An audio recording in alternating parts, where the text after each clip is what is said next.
Victor Alpha 3 Hotel David, Victor Alpha 3 Hotel David, from KA1 Zulu Echo Portable 3, KA1 Zulu Echo Portable 3.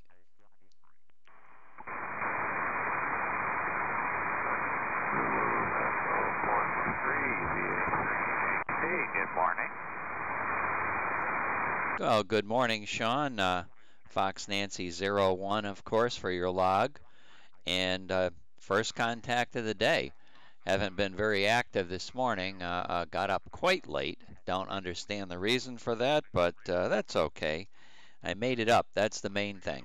VA3HD, pretty chilly up in FN01.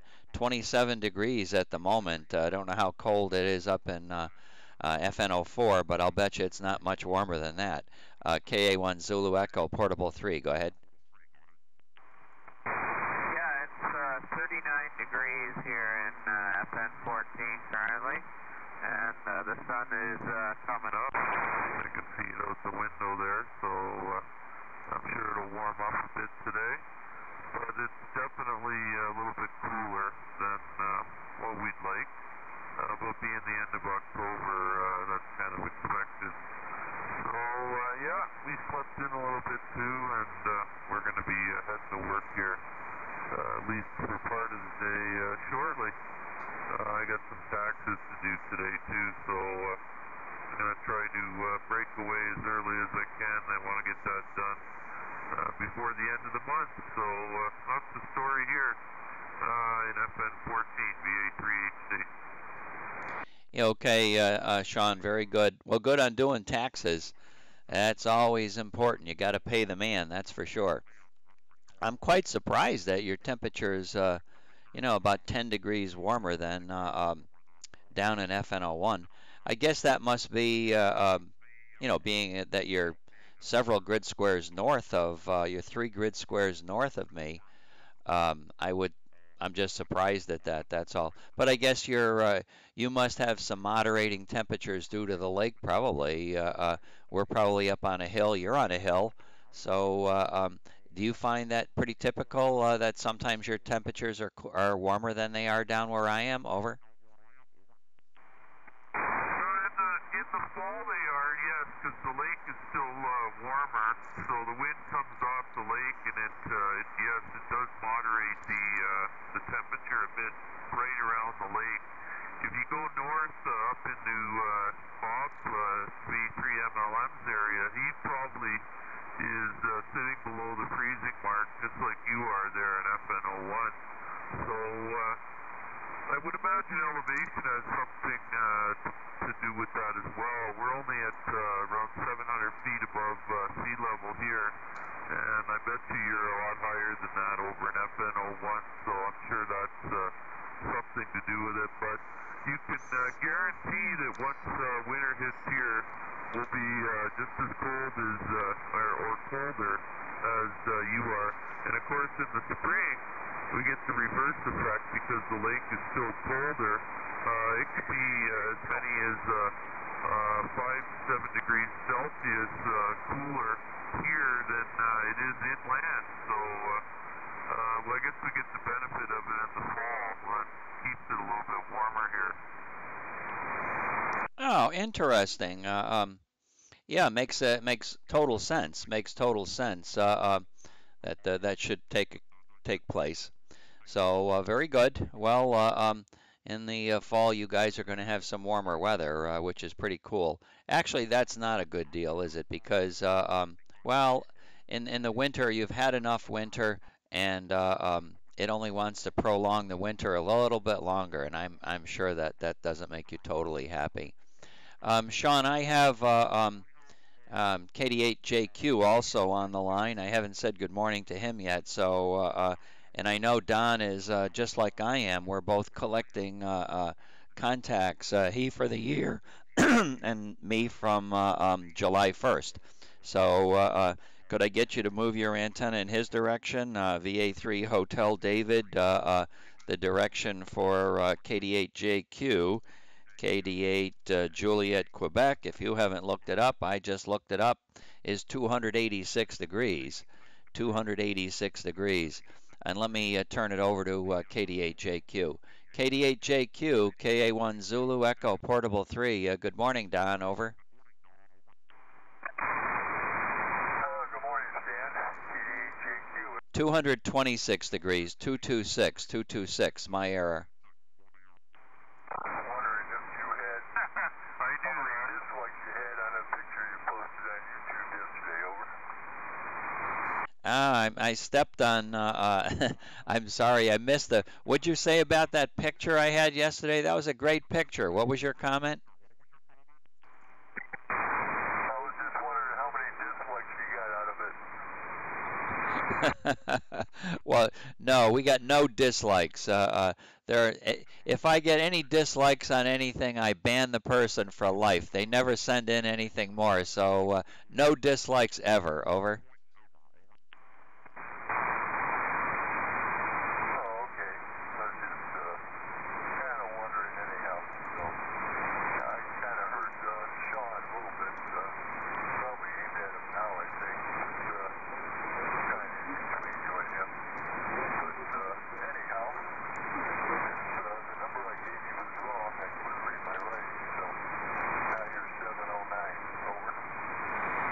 Okay, 709. That's a good number. That's up quite a bit from yesterday. Up 8 from yesterday. Excellent job.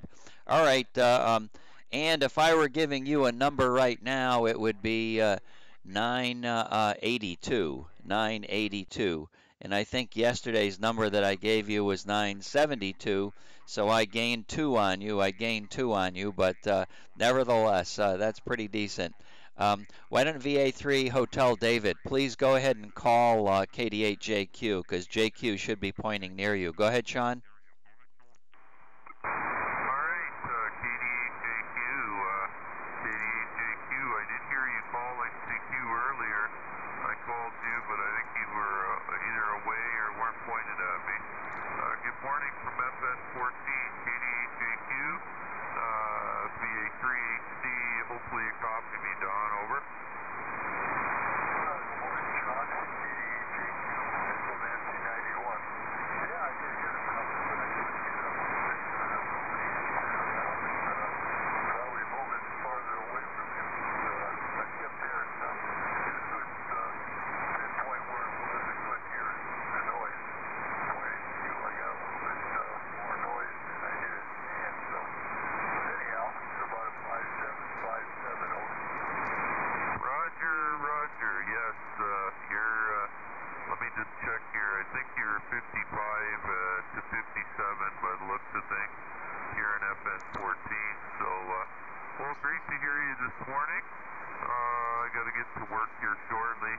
I'm going to try to get in, get a few things done and then get out of there. So, I should probably get going, but, or at least get on the road. I can always listen and talk on the road if I so desire. So, great to hear you this morning, Don, KD8JQ, VA3 HD, FN14.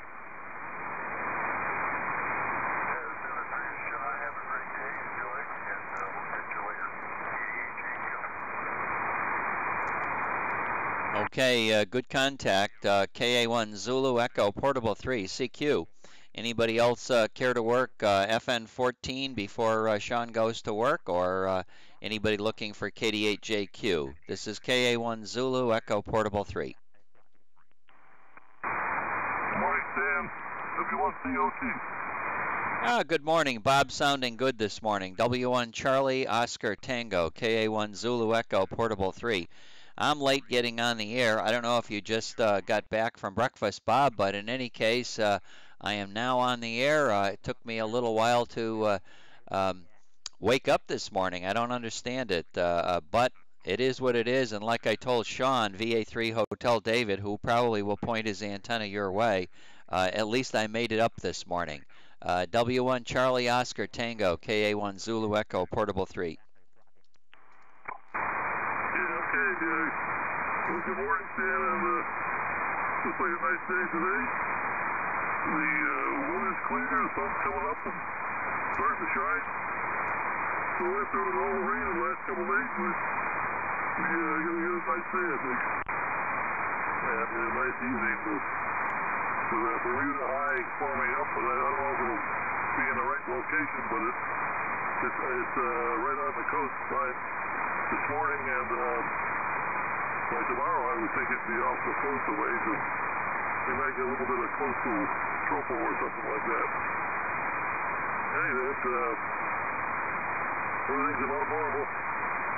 Started out with WA1RKS, and now KA1ZE. I'm in good shape. And I heard Southern Beat on there a little bit ago, working out what that ride gets up there. So, at least I've started this morning. Dan, yesterday I had 8 contacts total. Precipitation static, done me in. KA1ZE, W1COT. Okay, Bob, W1COT, KA1ZE Portable 3. Well, I was glad to work you yesterday. Yesterday, that computer issue really cost me big time. It put me back several hours on the radio. So happy you still hung in there, and I was able to get you in the log. I've just put the surface analysis map up, and I'm taking note of the high pressure that's just off the coast. I see that. That's very good stuff. And it looks like, so your prediction here, Bob, on this, maybe I'm making it a little bit bigger. It's on the screen right now. So everybody looking at that will understand what you're talking about if they're going back looking. You've got a high pressure that's centered now directly off the North Carolina coast. And boy, I see that big frontal line way out there in the middle of the Atlantic Ocean. Is that big frontal line, does that have any importance? Is that like containing the high, Bob? How are you reading this as going to turn into potentially a good event tomorrow? Go ahead. I know the air is going to stagnate because it's a high pressure, and if it stays there, we may get some layering. But how does the map help you view that? Go ahead. We get on the back side of the high, in other words, the western side of the high, as it moves eastward, the high pressure center, and the leading part of it, out over the ocean, doesn't mean anything to us.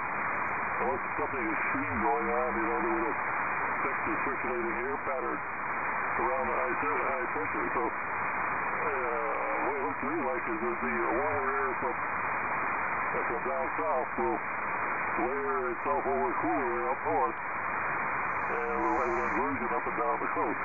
If everything occurs at the right time, and the center of the high is in the right position. Sometimes they're right there, in the Bermuda one it works the best, when it's at the same latitude as Bermuda, for an east coast opening. If it's the further north than the center of the high, we end up with a something up further up the coast, and not as good as down south, and vice versa. Sometimes the southern end of it will split up in the red, on a Cape Hood map, and then it doesn't do as much good up here in New England. Anyway, that's the way it's supposed to work, and sometimes it does. Well, maybe we get a little bit of an answer if something happens. A lot of other things added, temperature and all that good stuff. KA1ZE, W1COT. Okay, Bob, W1COT, KA1 Zulu Echo Portable 3. Well, thanks for the explanation. I don't know how many people will wind up seeing this thing on YouTube streaming, but yeah, I look at the map and, I understand what the map kind of looks like with, when conditions are good. I look at good conditions, and then I look at the map, and then I look at that map and see if I can see similarities at other times, and hopefully conditions will be good then as well. And I really haven't had anybody explain what you were talking about, so perhaps at this moment I figure it out a little bit better. I don't know. We'll see. Anyway, point your antenna up at Sean, because I think Sean's going to work, so maybe he can log you before you go to work. VA3 Hotel David, are you looking at W1 Charlie Oscar Tango? Over.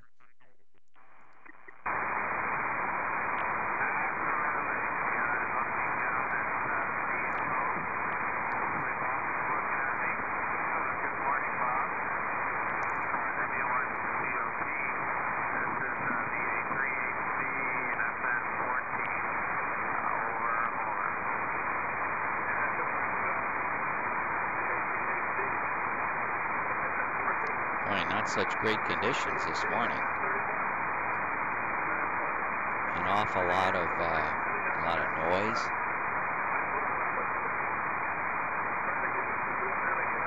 Weak signals.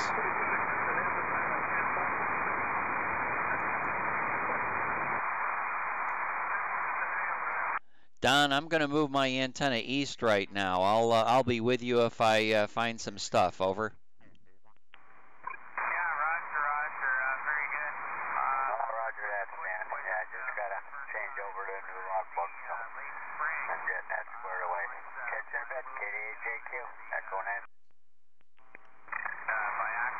Okay, you're sounding real good. You're probably 25-30 dB out of the noise right now, so conditions are pretty not so good out east. I've got to move my big antenna out there and get some better signal quality out of there. 73, and good morning.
5758, a little bit of QSC. I heard you say the temperature is 40 degrees.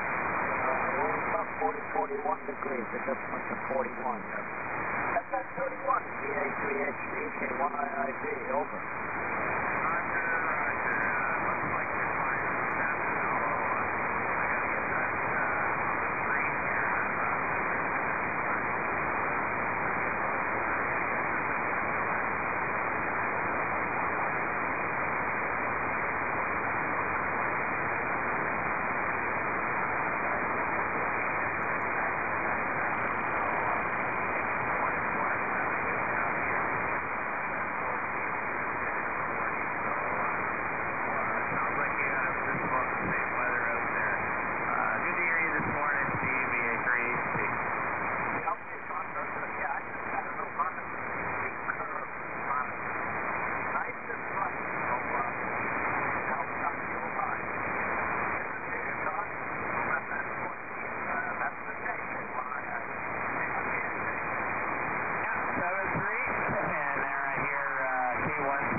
I'm not hearing anybody else here, Sean, so maybe you've got them all. K2 Germany Bravo is on the chat page from FN33, so I was kind of hoping it might be Rick calling you, but if he was calling you, I probably wouldn't hear him.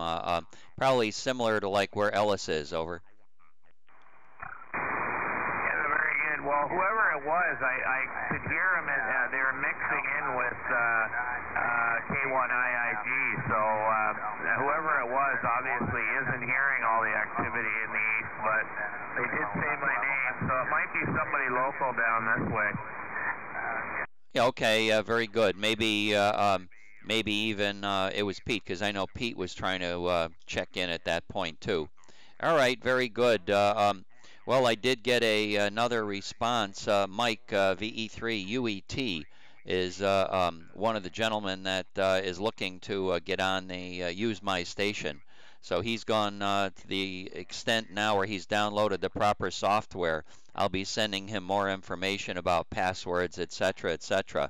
So I'll be excited to get somebody else operating my station, and you know, hopefully put this station on the air in the evening, maybe sometime when I'm not available, over. Yeah, that would be kind of neat. The only concern I would have, obviously, is if if there's any possibility of damage to your equipment due to operation. Obviously, I think you would think that through and prevent anything from happening in that respect. But as long as nothing could be damaged or turned the way that shouldn't be, or power goes up too high or something like that on the input, I think your equipment's all pretty much protected that way. Yeah, I think so. Of course, those are good things for me to consider right now. So I haven't officially given out the proper passwords, etc., until I, make that determination. So it's always good to think things through a little bit more. I know the TS2000, the drive level can be pushed up, but I think the BECOs are pretty protected already. So if the drive level gets too high, they'll just shut themselves off. So that probably won't be an issue. And look, from what I've seen, there's only been a few stations showing any interest at all. Someone on Long Island, KC9PQT, and Mike. So, but the other two have not installed any software yet. So, until they install software, I can help them install it, but I need questions before I can help. Hi. So he looks like the only person with any interest right now. And I saw a picture of his location. It's interesting. He's kind of over towards the escarpment, I think, but right on the lake in Oakville. And I guess he's in an apartment complex right now, and he's talking to me when he talks to me on the air with a 3-element Yagi that looks like it's about 6 feet off the ground. Over. Yeah, very good. Well, if he gets top for your station, he's going to go from a Chevette to a Cadillac. Let me tell you, he's going to get quite an improvement there, isn't he? Well, you never can tell. I guess we would assume that for sure.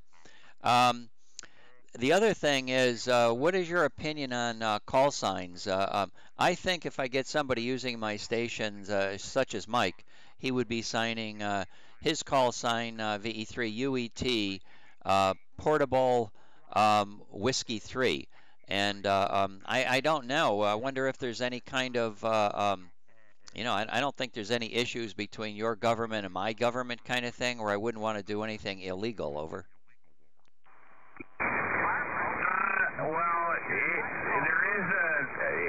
It's hard to say, but there is a license classification up here as well. I'm not sure if basic operators can operate stations remotely or not. That's a good question. If he has his advanced license, I think he's probably okay.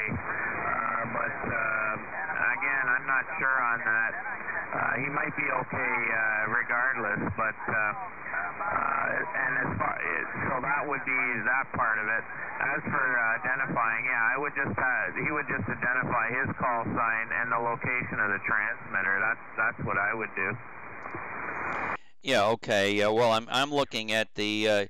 I know you and I have potentially different opinions on what call sign even you or I should use. You are portable when you're driving around, so you're using a portable type designator, and I'm just going portable all the time because my body's somewhere else, and I know that I really don't. I could just sign KA1 Zulu Echo. I know that's okay down here in the United States, but just to define that I'm here and not at my home in Connecticut, which I no longer have, nor operating in Florida, I've just out of habit now given that call. I'm looking for a license classification, and I'm not sure I see on QRZ where it says license classification for Canadian hams. I do see that it's on U.S. stations, but I don't even see that. Maybe that's something that doesn't appear in QRZ for Canadian hams. I don't believe it does. You have to go to an Industry Canada website. You type in Industry Canada license search, and it'll pop up with a URL. You go to that site, you type in the call sign of the station, it'll list it below. You click on the station's information, and in there it will tell you his license class. Okay, very good. Okay, I think this Spectrum Management Systems came up. Home, Spectrum Direct, detailed company search, radio frequency search by license, Home Spectrum Management. I don't know if I'm finding anything. Amateur search, radio operator industry Canada. There, I found something here, and I will put the call sign in, VE3UET, and let me see if I can find out where to hit enter. So far, just let me click my enter button. No, that doesn't do it right now, I don't think. All right, I'll play around with that. Thank you. Yeah, very good. And again, I don't know for sure if that's even an issue, but I know, for example, up here, if you're not an advanced amateur, you're not supposed to run a repeater station. However, there are some that I think are going to try to do that, but that's not legal. And there's also, you can't run higher power levels. If you're a basic operator, you're only supposed to run 560 watts maximum PEP. And of course, if you're advanced, you run the whole gauntlet. So just a couple of things that I know anyway about our license classes, and again, it's changing over time, and now you don't need the Morse code endorsement to get on HF, just like over there. So there are some subtle changes. Yes, okay. Well, and then there's the reciprocal licensing type agreements, and I guess the lower class license would prevail if you operated an extra class station in the United States and you were not an extra class operator in your country. I don't know whether, I would have to review our rules to see whether or not extra class privileges would be available, which they really shouldn't be. You're correct on the thought making there. So, and the other one is if I become I don't want to have to say that I'm the control operator, because I really can't be the control operator either. And I think there are a lot of fuzzy issues now that I think about it. I know if I had somebody operating my station that was sitting next to me, I would be the control operator. So I don't know what happens in this case with control operators. I do know that there are stations around the world that allow people to do what I want to do, and they charge them to do that. Well, I don't want to charge anybody anything, so they get away with it somehow. So I probably should look into it a little bit more, and I thank you very much for your help. Go ahead.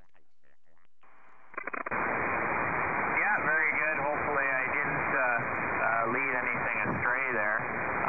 All I'll say in closing is our class of operators here are, there's only 3. It's not like down there where there's 5 or 6. Here, a basic operator would be equivalent to a technician class. A basic with honors, I believe, is equivalent to a general class. And basic with Morse code, I don't think that really does anything else.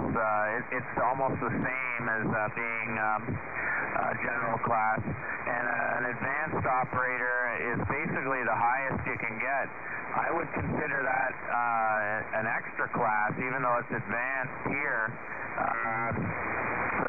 The name, the actual name they give it is advanced. It is the highest you can get, and it gives you all privileges in Canada, including the highest power levels, running repeaters, being an examiner, and so on and so forth. So we don't really have I guess, I don't know how that would equate into the U.S. I'd have to find that out, but I would think being the highest class should be equivalent to an extra.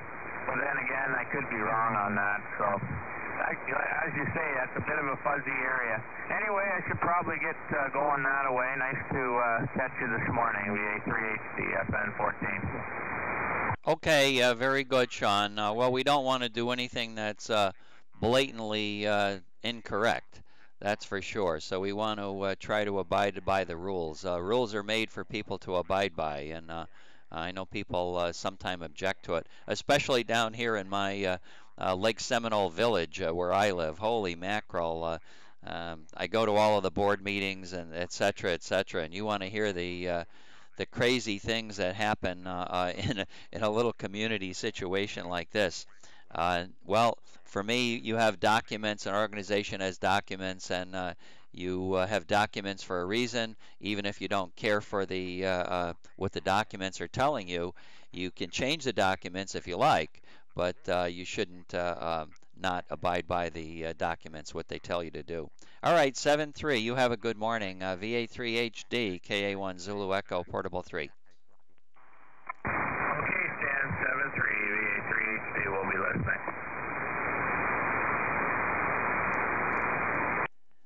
CQ, KA1 Zulu Echo, Portable 3. KA1 Zulu Echo, Portable 3, W2UAD. W2UAD and W3OT. Good morning, Ken, and good morning, Rich. Good to hear you this morning. Heard you yesterday a little bit, Rich, when I was trying to get my station to cooperate with me, and didn't get a chance to say good morning, but I heard you talking to Andy. Ken, Fox Nancy 01, and the temperature in Coudersport this morning was 27 degrees, and the temperature down here in Florida was 58. So it's pretty chilly this morning. And as W1COT calls it, we have a big Bermuda high.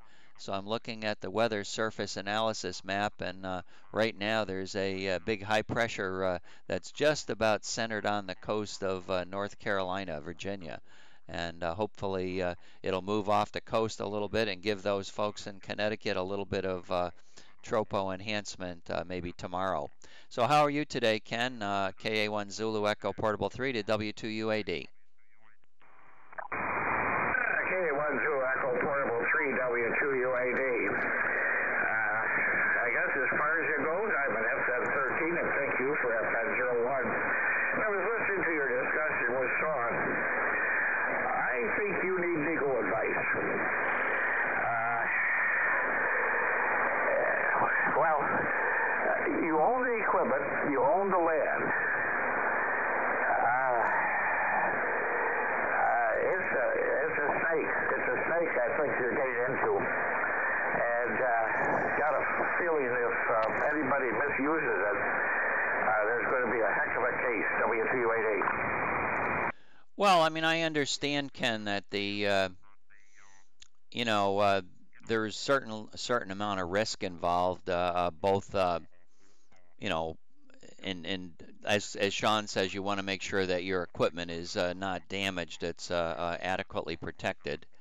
And then there's the, then there's the position of operating practices, et cetera, et cetera. I don't know whether legal advice is really required. I would hope not. That does seem like it's a little bit extreme. But I mean, you're not operating. You're not giving it to the general public that you know nothing about. You're letting a ham radio operator try to utilize your equipment, and if any report comes in that you're, that the operator is not using the equipment correctly, you would change the password and they wouldn't be able to do it. So, if it was just a problem that existed a lot, you wouldn't have to worry about it. A one-time event, you certainly would be in trouble with. But even I don't think I could do anything wrong at that station that would get me in any kind of legal trouble. Requiring legal assistance. So therefore, I don't think that anybody else could do it either. Over. Well, I guess the problem is that some of the class of licenses wouldn't be able to run that power probably, and so forth. And so you have to find out which ones are allowed to. In other words, it's going to be a difficult thing as far as that goes. But it used to be that you had to have a control operator on the premises if somebody else was going to use it. Yeah, I remember that. That's why I said to Sean, boy, I don't know how this is going to work because there's no control operator there at all. And I know that we now have a lot of stations that are operated remotely by the owner of the equipment. And I know that people do rent the stations. So there's a fellow that rents several stations, as a matter of fact. I found that online one time.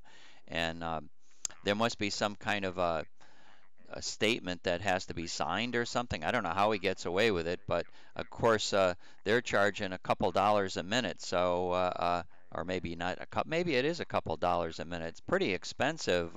I said, this is ridiculous. Who in the world would pay that much money to operate a radio station? But they're getting away with it somehow, and these stations are you know, both in Canada and in the United States. So it's interesting stuff, and I'll do a little bit more research, Ken. Yeah, actually, FCC could probably tell you exactly. But the only thing is, we used to have a lawyer here that was licensed to go before the FCC for commercial or amateur or any other thing that you had to go before. Unfortunately, he's a silent T now. But if you have a lawyer investigate it, I don't know if he has to tell who the client is, you know, so that's it's a sticky wicket type of thing, W2UAD.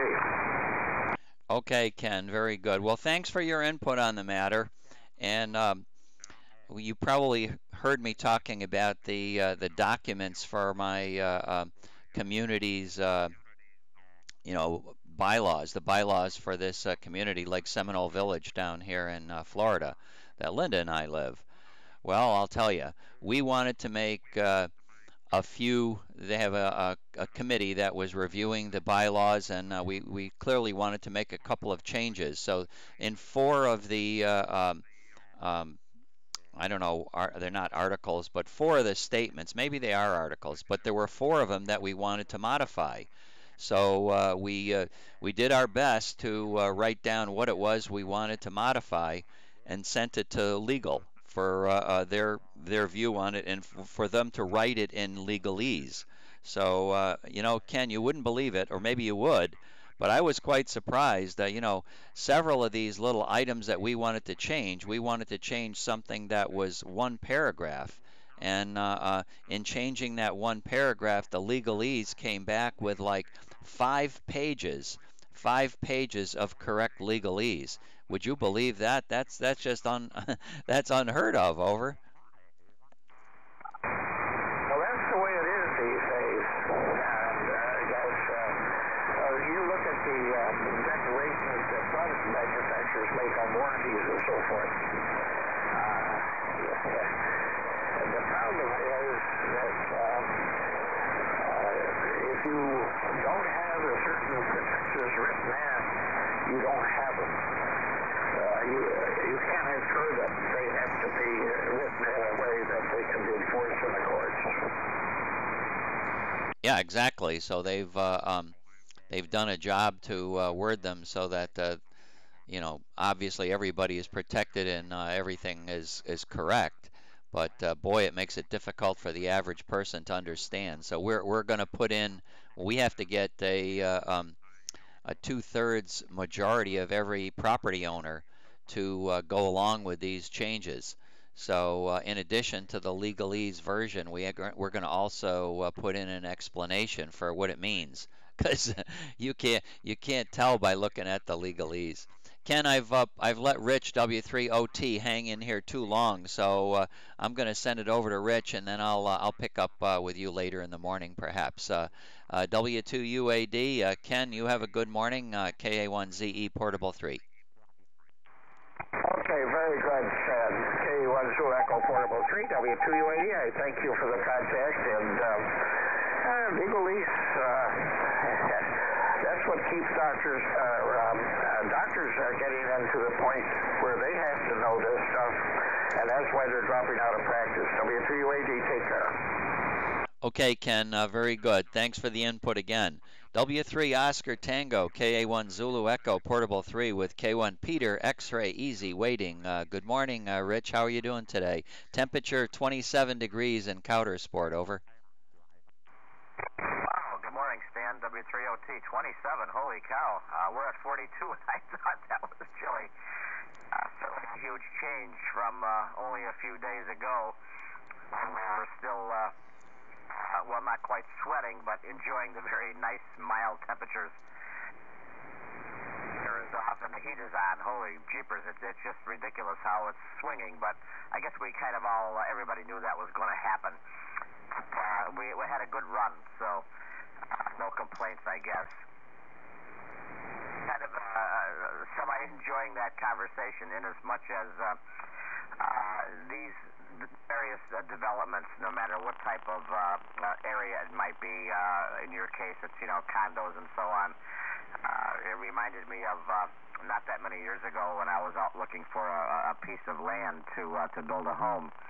The covenants they have in some of these deeds, even in places where you wouldn't even expect it, are just bizarre. I don't know what people think about.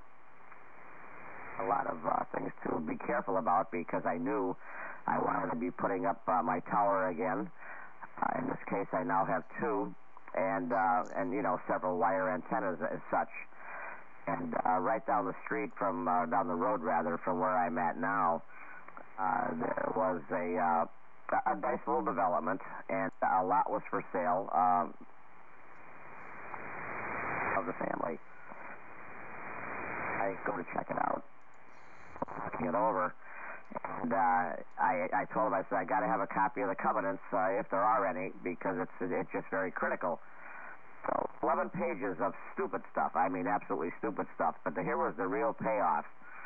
Standing on the road, looking at the property. It was on a corner, and a very sizable property too. And here comes the next door neighbor walking up, and nosy as all get out, of course, and asking questions. As well, if you move here, you can't park that truck in the driveway. I said, pardon me? Now, I had a fairly new, very nice, I'm proud to say, pickup truck, which had the name of my business on the door. I said, what are you talking about? Sure, you can't have any kind of commercial vehicle in the driveway. I said, well, that's the kind of neighborhood it is. I don't want to live here. So, of course, we immediately dismissed any thoughts of purchasing that property. Stan, go ahead. Interesting. Well, you've just you've just read one of the rules in our community. That's not at all unusual. And there is reason for that, because some people have a very nice truck like you have that has a small logo on it, and then there are other people that come in with some kind of a large construction vehicle, that the guys used for putting cement all over the place, and he's parking right next door to you, and he's the truck is we've seen all of the trucks and we know what we're describing. So yeah, I've got that same issue down here. We did have somebody in the community too that moved in with there was some kind of a small business like yours, and they had a very nice vehicle, and I don't even know, it could have been a magnetic placard.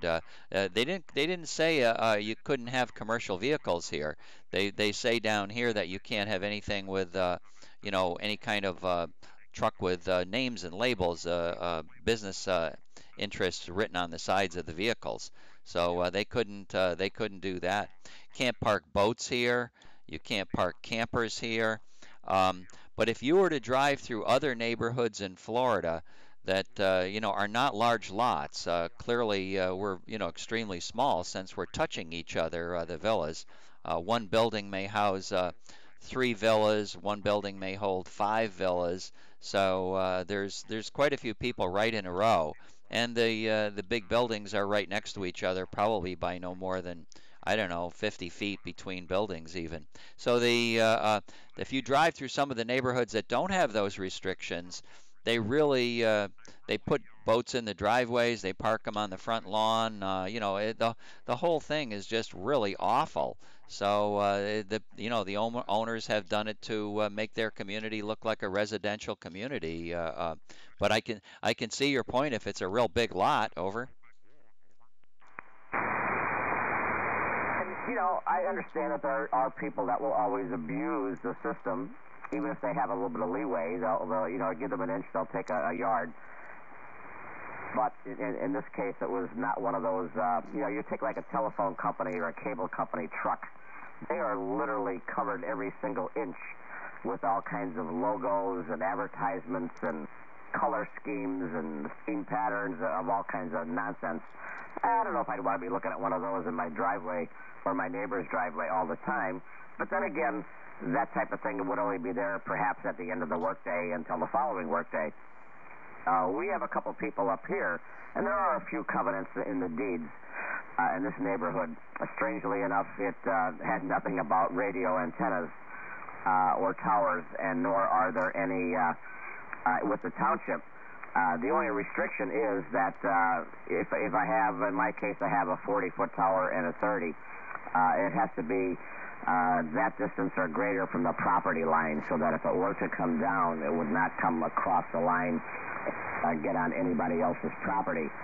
And I understand that. I don't have an issue surrounded by wood. So even if it were to cross over my property line, it might hit a tree or something, but that's about all. Nobody can build close enough to the property line that would be an issue. But that worked out just fine for me. But we have a couple guys that have tons of junk in their yard. They have a couple vehicles that have been laying around forever. One guy cuts wood all the time, and he sells it, and his yard just looks like a junkyard. Plus his old stoves on the side of the house, an old gas grill, the holding tank for the water for the well, and he looks like the Haney place. And I don't know. I haven't said anything formally to anybody. I know the guy. I actually get along with him. But he doesn't have any pride in his property. So there's always going to be somebody to abuse things, Stan. But that's life, I guess. What are you going to do? W30T. W30T, KA1ZE Portable 3. Yeah. Well, it's interesting stuff. It really is. Like you said, you give somebody an inch, they take a mile, kind of thing. And these that's why there are documents for these communities, to try to protect everybody. And my position on all of them is when they write the rules, I say, okay, I'm going to abide by them. I think some of the rules are stupid and they shouldn't be. Linda, on the other hand, she would, if possible, she would just disregard all of them. As a matter of fact, she's the kind of person that might want to disregard them on purpose, just to make some kind of a bigger point in her opinion. Whereas I'm saying, no, we have the rules for a reason. We're a nation of rules and laws, and we must abide by them. If you want to change them, we can change them. Other than that, leave them alone.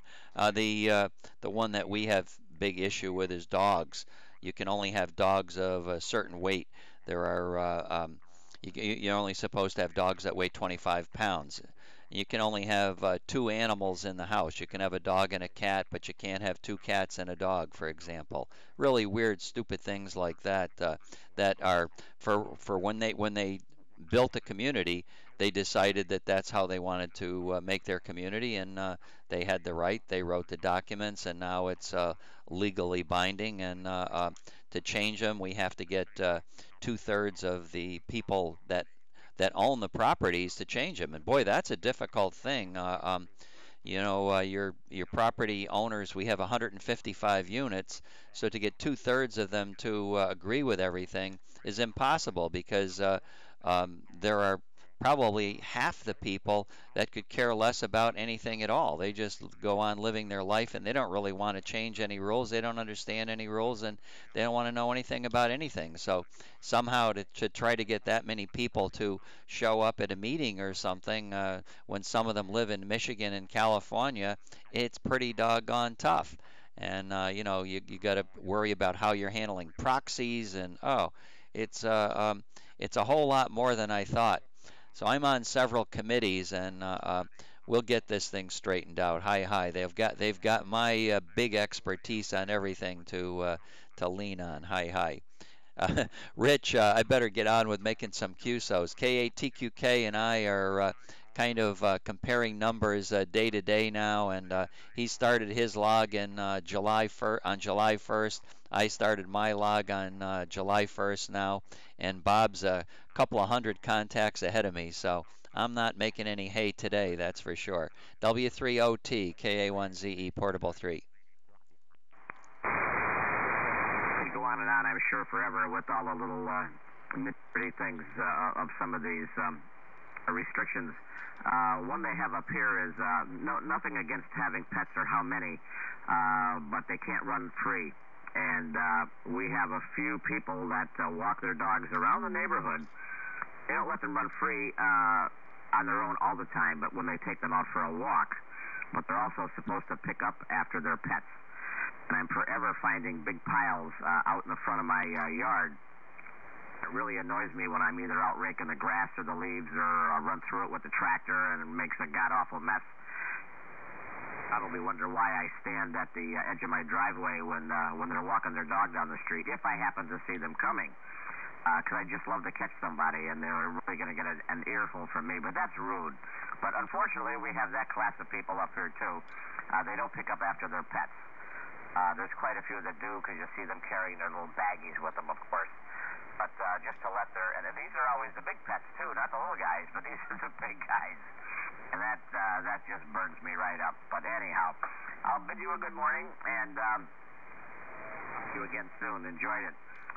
This is W3OT. Have a great weekend, Stan.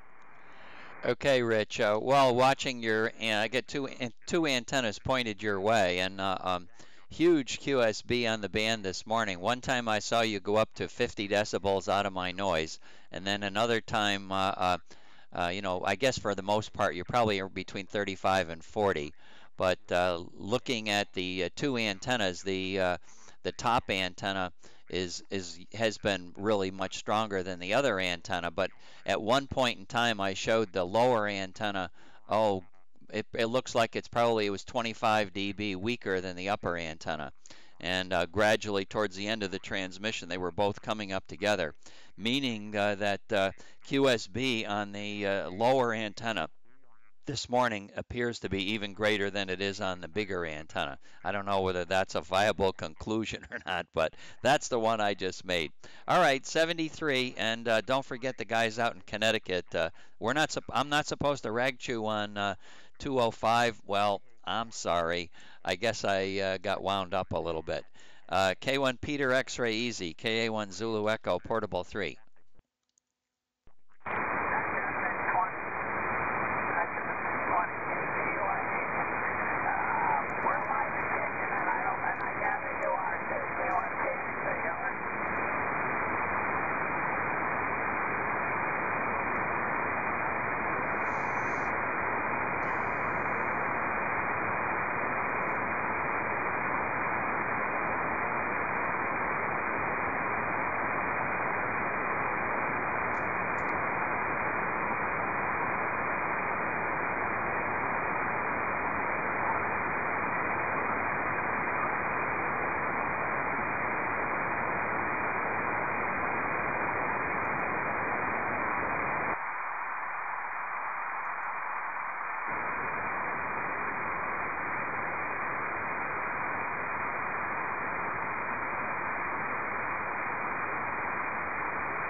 CQ East, KA1 Zulu Echo Portable 3, CQ.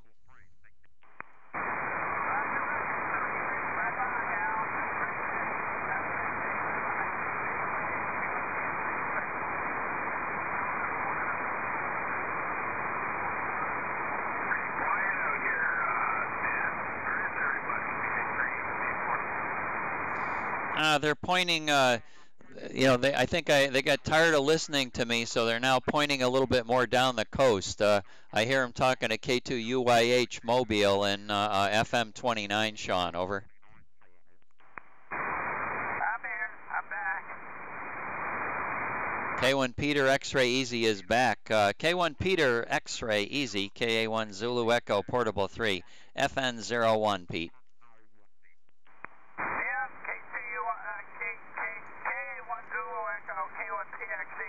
Well, Al has a limited time, and I heard him in there with my beam pointed at you. And as far as I'm concerned, the less rules, the better. The less rules, the better. No rules are good rules.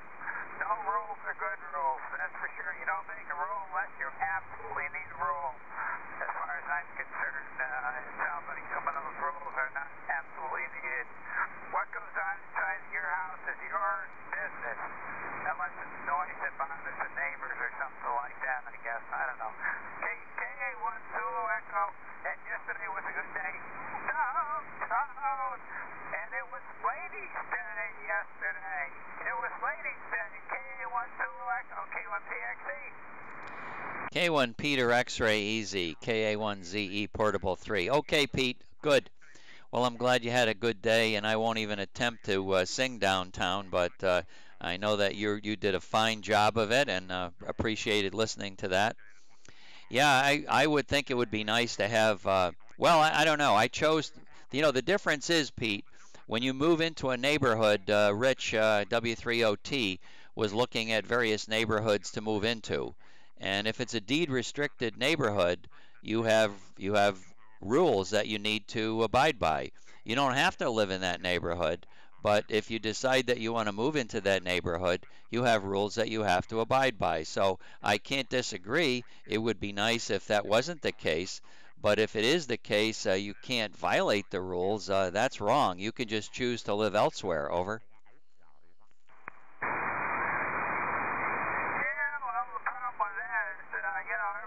Rules and stuff like that, then you're stuck. Know where the hell you live. That's for sure.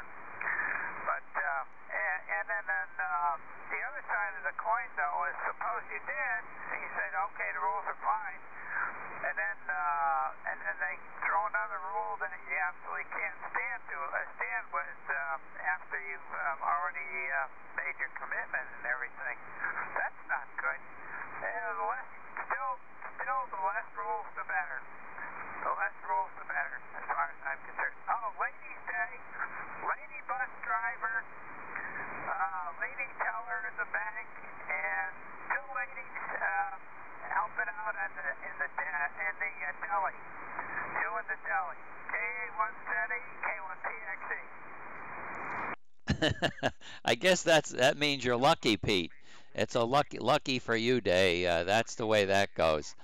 Yeah, well, I do understand what you mean, and you know, you would not make a good candidate probably to live in a deed-restricted community at all, because you're right.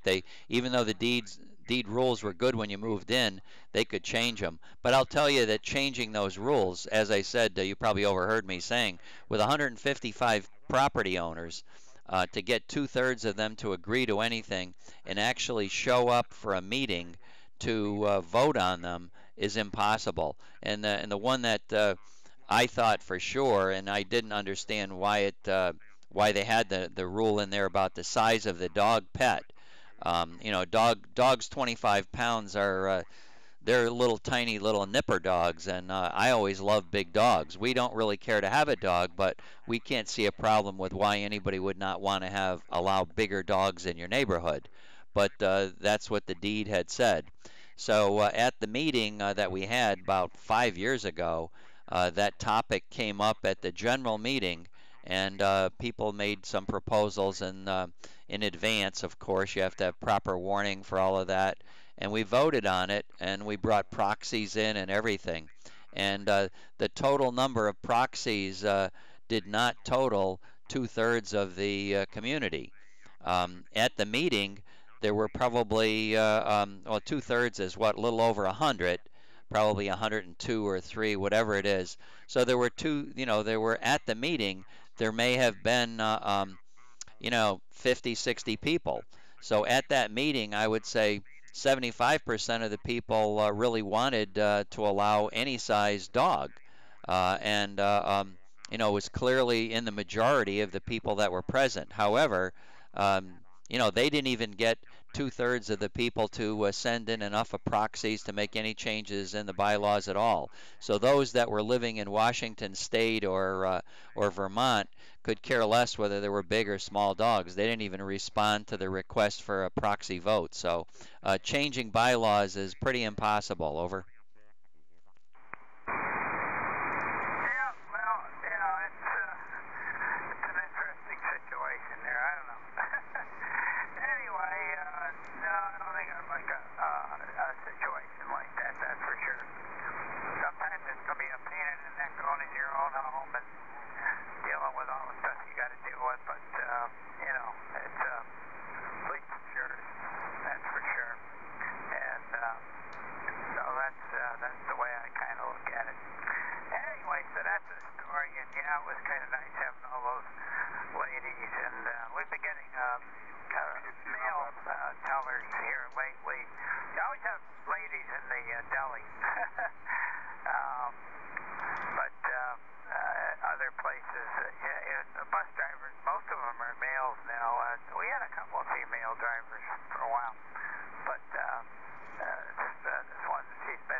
Okay, K1PXE, KA1ZE Portable 3.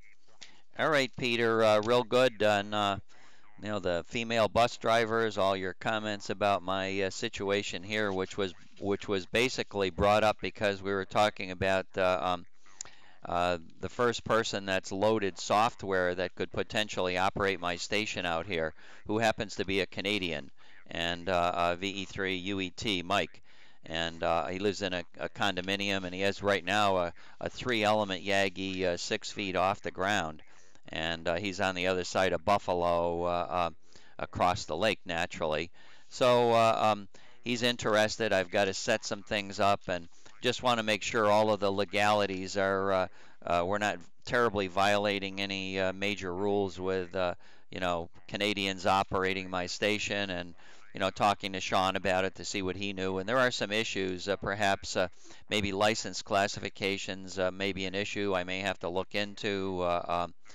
Certainly there's no control operator at my station, so the person operating the station becomes the control operator. And it's there again, I'm not the property owner, so even though I have my station there, I own the equipment. So I don't know what legality is attached to my station. My station's, my FCC license, which has to be updated. It has to give my Florida address. So I live in Florida. There's nothing. There's an address in Pennsylvania that says I operate a remote station, but that remote equipment could be owned by anybody or everybody, I guess. So I don't know. Don't know what's going to take place, but certainly if you're a Canadian wanting to operate a U.S. station, and you're in the guy's house, you know, there's questions about whether the guy needs to be seated in the chair next to you, which I never sit in the chair in Canada. I operate at my station. I operate remotely. All of those are questionable issues, and probably have got to dig in and do a little bit more research. K1PXE, KA1ZE Portable 3.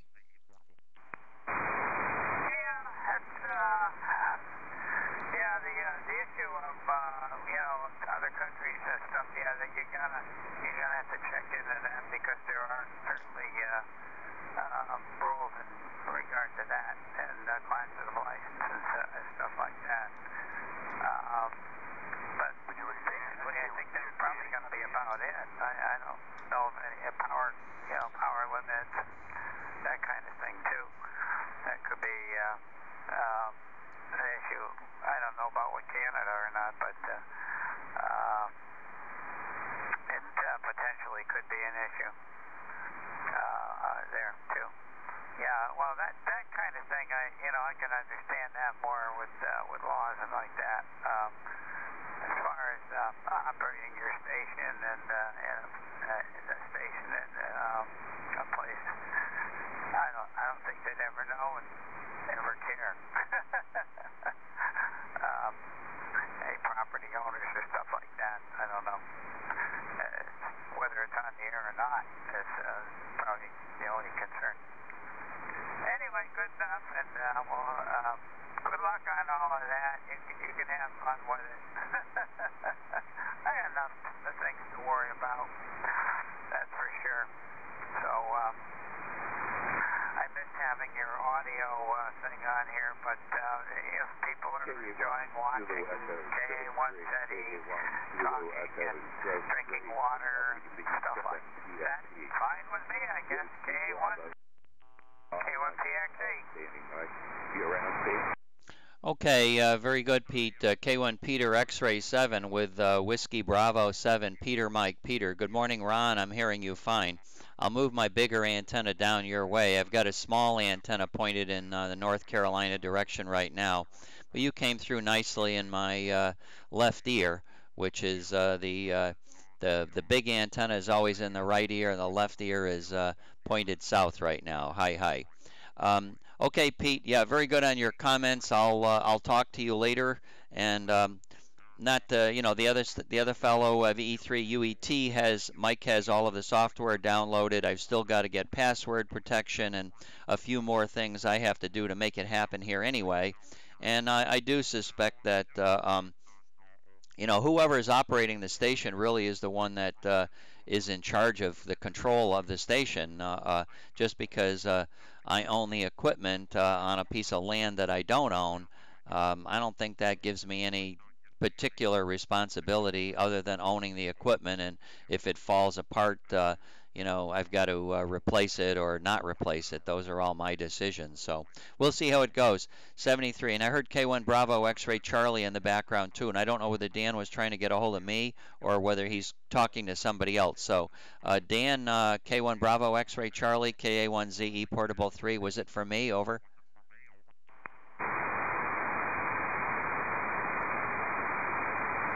No, I don't hear K1 Bravo X-Ray Charlie. So, Pete, I'll be moving my antenna down to the south and saying good morning to Ron, WB7 PMP. 73, Pete.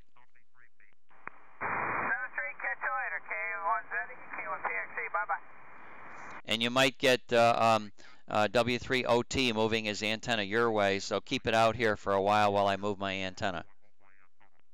Okay, we'll be standing by for W3OT or anyone else out in that neck of the woods, K1PXE.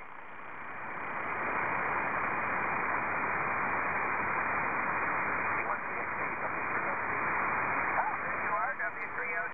Okay, moving antenna. WB7 Peter Mike Peter, KA1 Zulu Echo Portable 3. Good morning, Ron. Fox Nancy 01. Yeah, hello. K1 Zulu Echo Stroke 3, WB7 PMP. First Echo Mike 95 here. Wonder if things sound all right.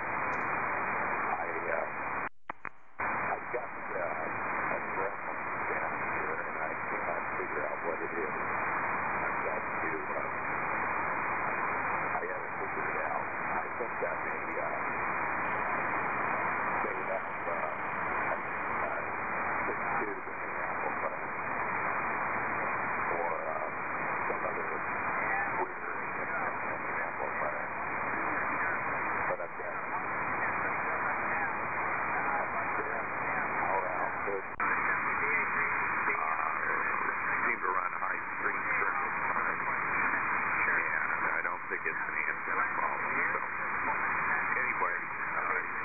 settle down after a while this morning. I think maybe I just got a gassy tube. That poor tube took a lot of abuse during the development phase of this project, and I think maybe it's seen better days, due for retirement. I don't know. You were plenty strong with the small antenna. No problem copy down here, but signals aren't as good this morning as they were yesterday. I've been listening quite a bit, and wow, it's quiet. KA1 Zulu Echo stroke 3 WB7 PMP.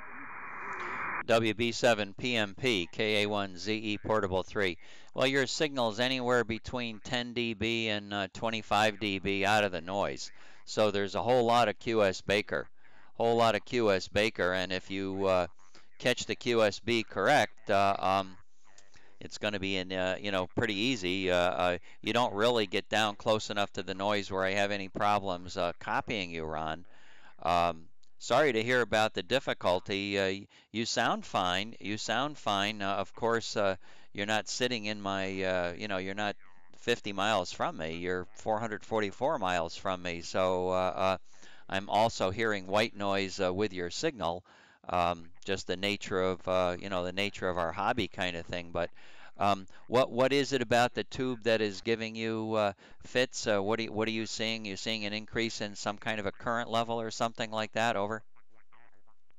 Yeah, the screen's drawing too much current at times, and when I first tune this thing up or fire up in the morning, its behavior is irregular, which would tend to argue for water in a feedline or something, but I put the bird on this the other day and didn't seem to have any problems, but it's intermittent, it's intermittent in a sense, and those things are crazy to track down, so I wish we would just decide what's going on, but I guess, today I got some other things to do, but I suppose I should just I've got quite a few 4CX300s NOS here, so I suppose this deserves a new one and just see what happens. Right now, screen current's way down, just where it should be, 10, 15 mils. But yesterday the thing was running 20, 25, which made no sense whatsoever. Just way too much screen current, generally an indication that the tube's bad, or soft. And so I don't know what to think, but still putting power out. I might hear it, any crackling or whatever.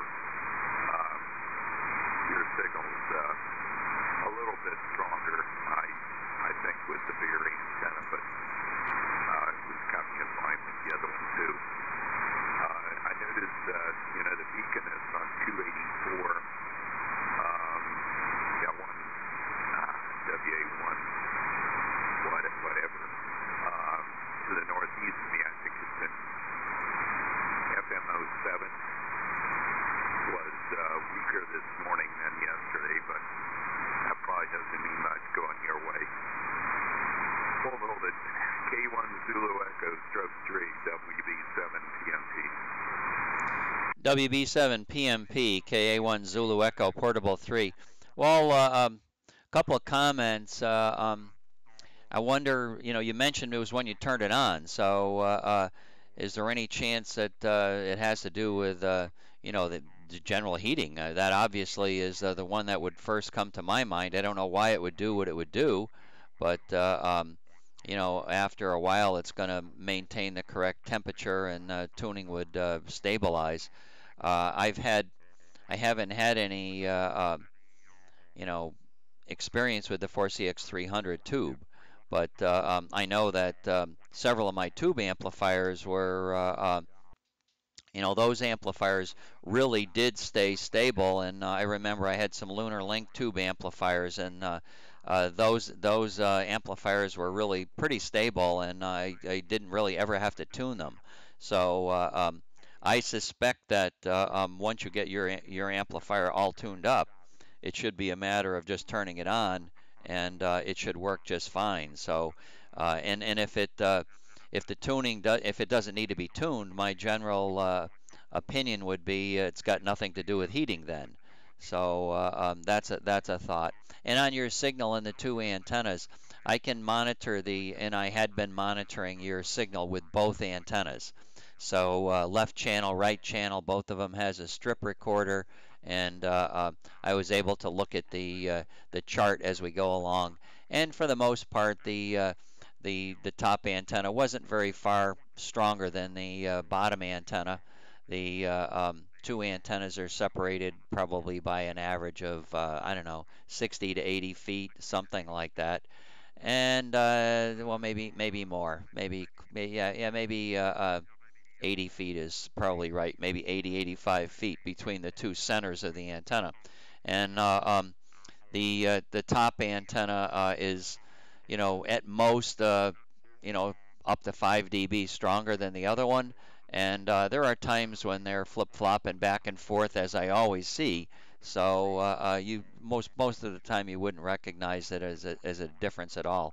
I know N1 Germany Charlie, for the longest time, I always seemed to find him easier and work him easier on the small antenna.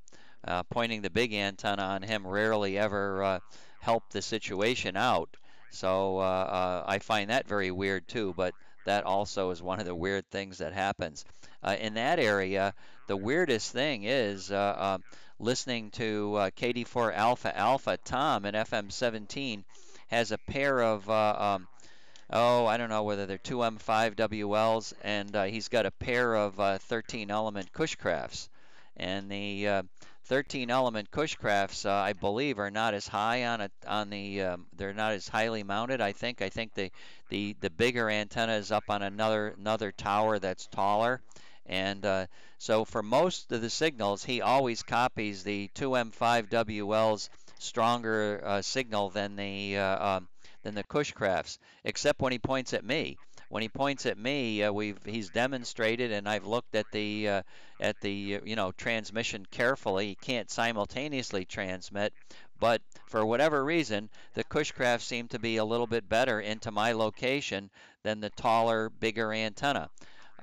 My conclusion there is I hope he's got it pointed in the right direction because it's so sharp, but I'm sure he's pointing it correctly. It's just antennas are fun stuff. WB7PMP, KA1ZE Portable 3. Yeah, KA1 Zulu Echo Stroke 3, WB7PMP. Well, yeah, Dan, it's possible I still could have either an antenna relay issue. I'm still using old DK60s here, and I mean old DK60s. And the one for 2 meter, well, they both sat in this rack out in the barn for, well, a very long time. So, no concrete floor or anything. So there was ample opportunity for it to pick up moisture. And I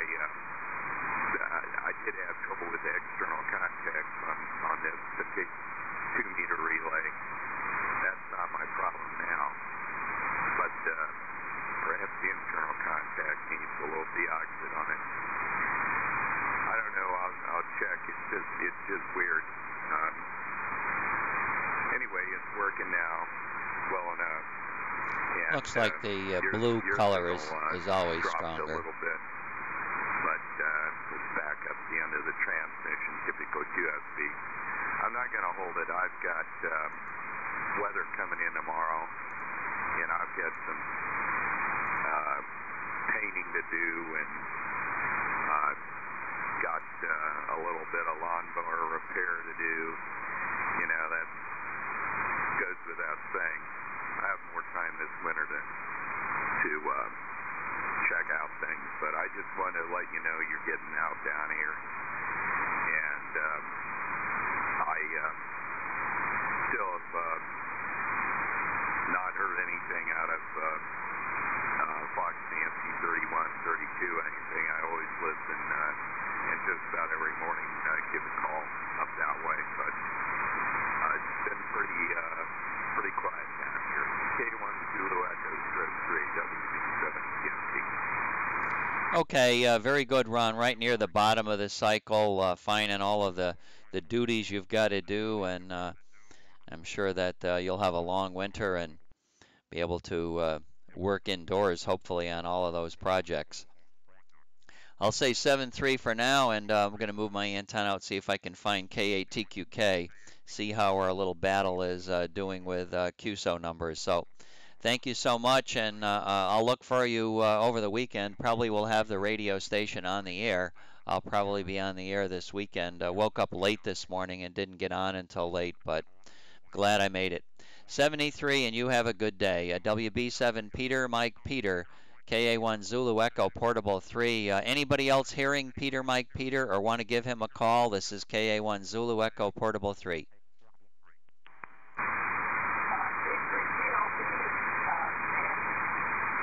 Okay, very good. K3 Tango Lima Peter, about 100 miles west of me, is going to be calling you. So WB7 Peter, Mike Peter, listen for K3 Tango Lima Peter.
Over, Ron.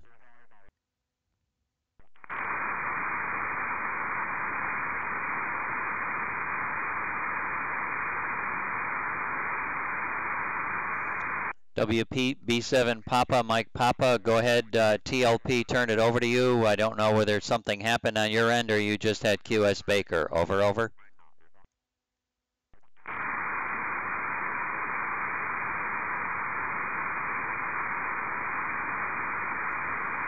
Jim, just suddenly stopping like that kind of indicates to me like maybe Peter, Mike Peter have developed a phone call or a problem. Over.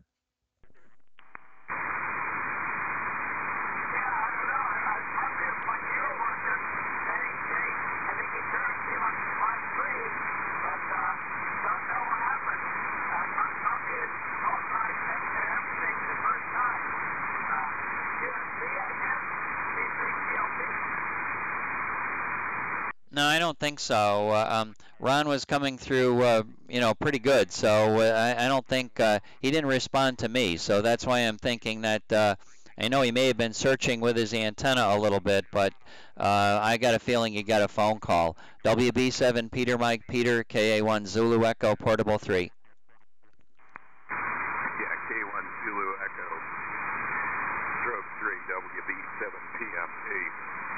Well, he had a power failure here, so came in an inopportune time, but Just holding up fine. Echoes November 9-1. Looking a little to the west of you. K3 Tango Lima Papa, WB7 CMP.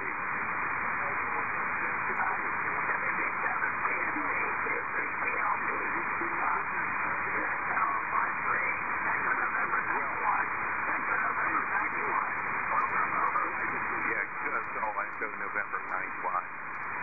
You were a little stronger a minute or two earlier. It's too bad that I had the power go down here, but I think things are back up. Take a look at this. Yeah, looks all right more or less. But can't figure that one out. It's beautiful weather down here. No reason for it to go out like that, but I don't know, maybe they were switching something over. K3 Tango Lima Papa, I think your name is Jim. I think I got that. My name is Ron Roger, most of the name.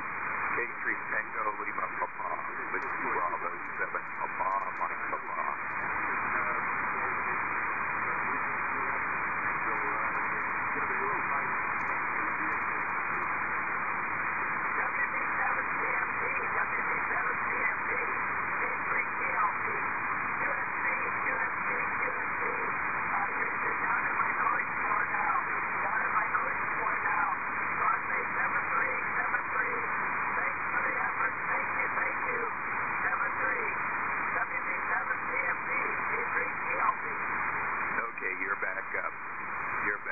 I was able to copy all of that actually.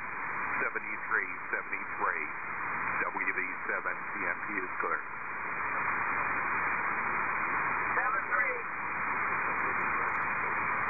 7-3. Okay, good contact. Thanks, Ron, for sticking in there, and good luck on your duties today.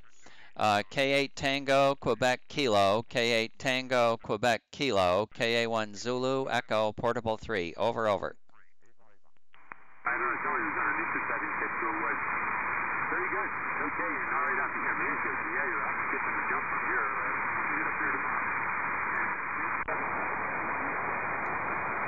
K8 Tango, Kilo, K8 Tango, Quebec Kilo, K8 Tango, Quebec Kilo, KA1 Zulu, Echo, Portable 3. KA1 Zulu, Echo, Portable 3. Over, over.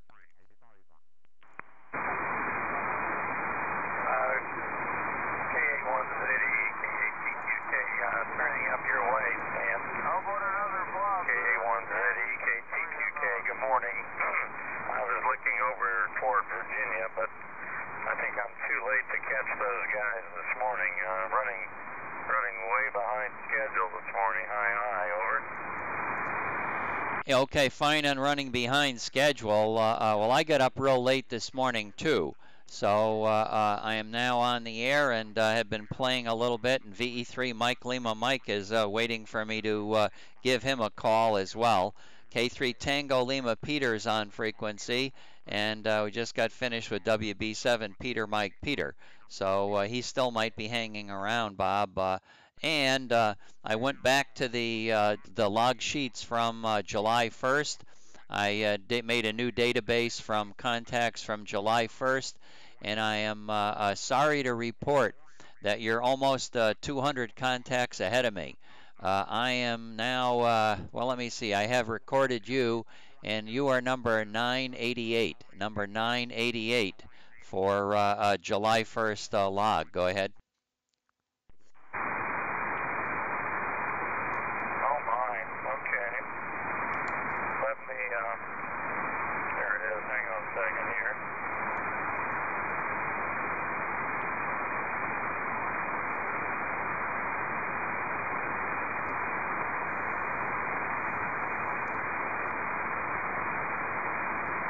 Yeah, you're 1183, and I was not on the radio at all yesterday, so I have nothing counted for yesterday. I got up and we took off. I don't think we'll be taking off this morning, but it was a sleep-in day. Fighting a little congestion, but I'm doing okay.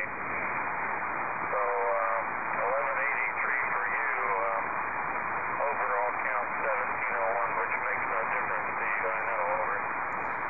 Roger, Roger. Makes no difference to me. Interesting and congratulations. So it's almost 200 difference. Almost 200 difference.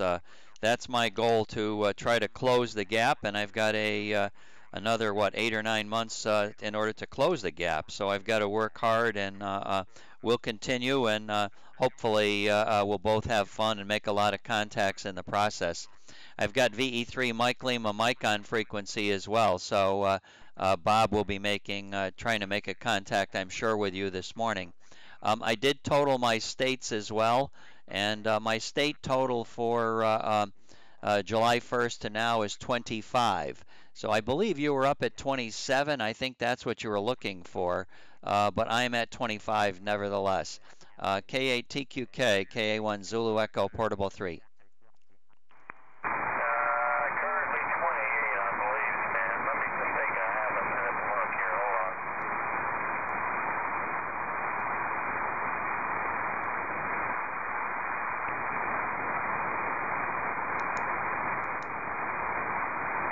Yeah, I'm stuck at 28 right now here on 2. Been there for a little while. Okay, go give a grab Bob. I'll look up his way and see if I can copy anything. KA1ZE43 KTQK. Okay, very good. I'm sure K3TLP will probably give you a point too. I know getting all the beans in the pot is what we're after. So I'm sure K3TLP will be looking at VE3 Mike Lima Mike as well. So VE3 Mike Lima Mike, I've got half an antenna pointed at you. KA1 Zulu Echo Portable 3. I'm in Fox Nancy 01. Over, Bob. Loud and clear, Stan. Loud and clear. I'm looking straight down at you, so I'm not pointed at Bob, K8TQK. But I can give it a try if you want to. Not hearing a whole lot of a good signal this morning. You and Ken, you're number 2, Ken was number 1, and I'm late as well. Sounds like everybody's late this morning. Did not sleep well last night, so I slept in this morning. Then I had to get the garbage out when I got up, so that put me behind again. But I'm in now, so we'll see what happens. We're looking at something like, what's this number here? Oh, for Pete's sake. I don't know if I got that right or not, so I'm going to check it quickly. Yeah, 767. 767 this morning, Stan. FN04. And I just quickly checked my logbook, and I've made 511 contacts. However, there's probably well over 100 on HF. So, since July 1st, I've made 511 contacts. So I'm still pretty active. HF and CHF. And nothing on 6 meters. Boy, that man's gone dead. KA1 Zulu Echo Portable 3, Trey Amella. Okay, very good. Well, since July 1st, Bob TQK has got 1,700 and something on all bands. So interesting to get your number 767, which I confirm, and 511 on all bands, including HF. That's a lot of activity. Bob, and spending a little bit of time with your hobby and your retirement year, which is great.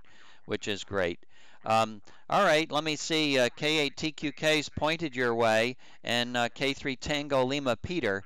I'm putting him in my log as well. So you're in my log, top of the morning. And Bob, you move your antenna out towards K3TLP. I suspect it'll be in the same direction as K8TQK. K3 Tango Lima Peter. Good morning, KA1ZE Portable 3. Good morning, Stan. KA1ZE Portable K3TLP 59EN91. Over. Okay, Roger. 59FN01. There's another VE3 up there too. Who's the other VE3 calling? Go ahead.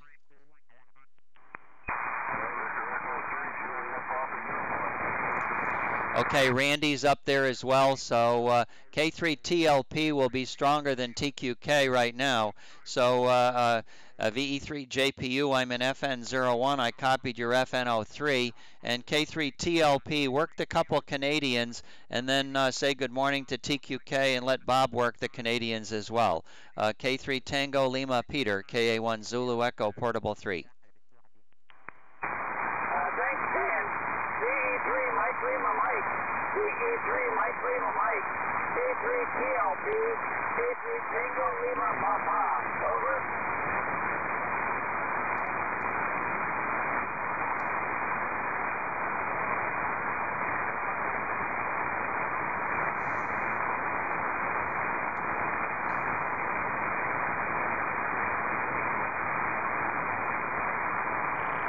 Very good, Bob. CE3 MLM. K3 TLP. 5555. EN91. Thank you and good morning. Over.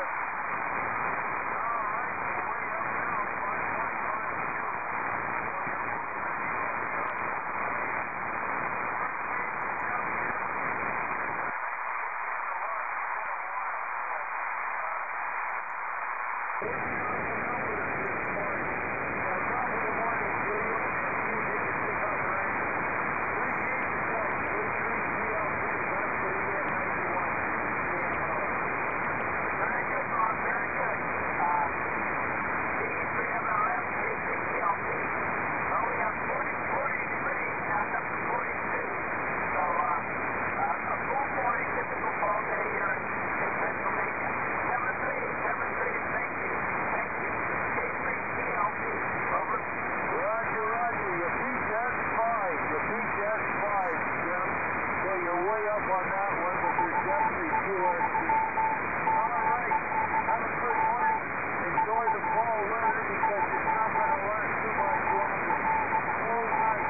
We're getting down to frost every night now, and the fireplace is going. Otherwise, it'd be chilly in here. Well, the 38 right now. So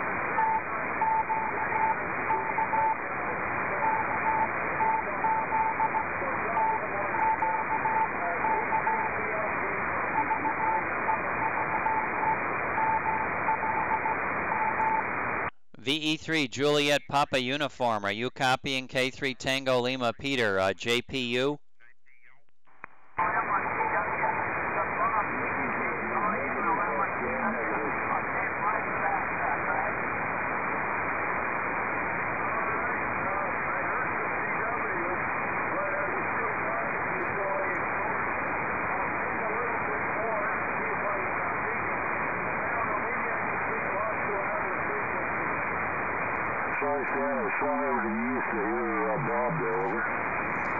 Okay, go ahead. I got a Tennessee station calling me too, so we'll let you work, K3TLP and K8TQK.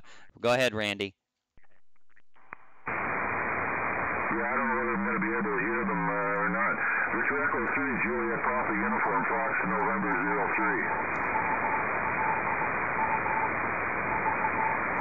03. Yeah, TQK is now calling Mike Lima Mike on CW.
TQK, did you get enough information?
pretty cool meteors.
You've got mail.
Okay, 7-3, I'm getting out of here. So KA1 Zulu Echo Portable 3, KA1 Zulu Echo Portable 3 to K3 TLP. 73, we'll catch you later. Good working you this morning, Jim, over.